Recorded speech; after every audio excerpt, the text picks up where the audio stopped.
मैया सीता ने पितरों का दर्शन किया था महाराज। गरुड़ पुराण कहता है जब राम जी को वनवास हुआ था और दशरथ जी का स्वर्गवास हो गया था, उस समय तीर्थ यात्रा में जब राम जी विचरण कर रहे थे, तीर्थों में विचरण कर रहे थे, क्योंकि अब राम तो भगवान है, भगत भी होगा तो भी विचरण भी करेगा तो तीर्थ तीर्थ ही जाएगा। पिकनिक स्पॉट पे जाके क्या करेगा महाराज? पिकनिक स्पॉट धर्मात्मा के लिए नहीं है, पिकनिक परमात्मा जहां है वो स्थान ही धर्मात्मा के लिए होते हैं। वही चाहे भले ही पिकनिक मान लो चाहे कुछ मान लो महाराज। तब राम जी विचरण कर रहे थे तो भगवान पुष्कर तीर्थ में पहुंचे। कहां पहुंचे? पुष्कर। पुष्कर तो सुना होगा, गए नहीं होगे तो। भगवान पुष्कर तीर्थ में पहुंचे और उसी समय पितृपक्ष तो भगवान ने दशरथ इत्यादि जो भी दशरथ आज जो भी उनके पूर्वज थे 3 पीढ़ियों के, उनके लिए पिंडदान किया।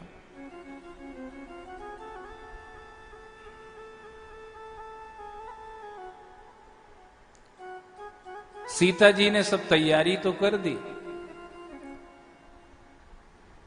पर जैसे ही वो पिंडदान का समय आया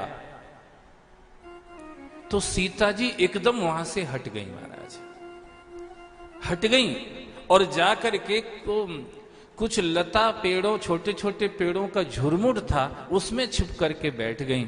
राम जी ने देखा कि सीता जी ने सब तैयारी कर दी, नहीं अब दिख नहीं रही है, कहां चली गई। सोचा कि भाई समय हो गया है, पहले मैं इनका पिंडदान कर देता हूं, उसके बाद सीता का अन्वेषण करूंगा, ढूंढूंगा कहां चली गई कहां नहीं चली गई। तो राम जी ने बड़े भाव से अपने पितरों को 3 पिंड दिए जाते, तीनों के लिए पिंडदान किया, अर्पण किया, प्रणाम किया, उनको तृप्त किया, प्रसन्न किया। और उसके ये सब करने के बाद राम जी सीता को खोजने लगे। सीता कहां चली गई? देखा जाकर के तो एक झाड़ी में छिपी बैठी थी महाराज। भगवान ने पूछा सीते ये क्या किया हमने?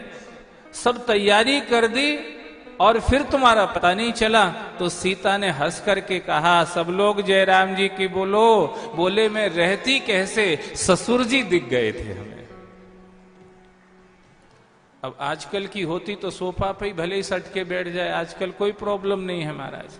ससुर जी के साथ ही सोफा पे सट के बहू बैठ जाए, आज कोई प्रॉब्लम नहीं है। पर अपन ये कथा सुन रहे हैं त्रेता युग की, त्रेता युग की कथा है। सीता ने कहा मेरे प्रभु मैंने देखा कि ससुर जी आ गए हैं, अब ससुर के सामने मैं कैसे रहती? और फिर आ गए, इतना ही नहीं वो तो आए थे वस्त्र आभूषण हीरे मोती जवाहरात मुकुट मणि युक्त मुकुट धारण किए हुए थे, और मैं वल्कल वस्त्रों में थी। आपके साथ वनवास के कारण से मुझे ये भी लगा कि अगर मैं इसी रूप में जाकर के उनके लिए कुछ करती हूं तो उनको देख करके दुख होगा कि ससुर इतने स्टैंडर्ड में है और बहू ऐसे रह रही है। ये बात मेरे मन में आ गई थी, इसलिए मैं जाकर के छिप गई थी। निवेदन ये कर रहा था हमको भले ही नहीं दिखते हैं पर किसी किसी को दिखते भी हैं। बोलो भागवत भगवान की, बोलो पितर भगवान की जय हो।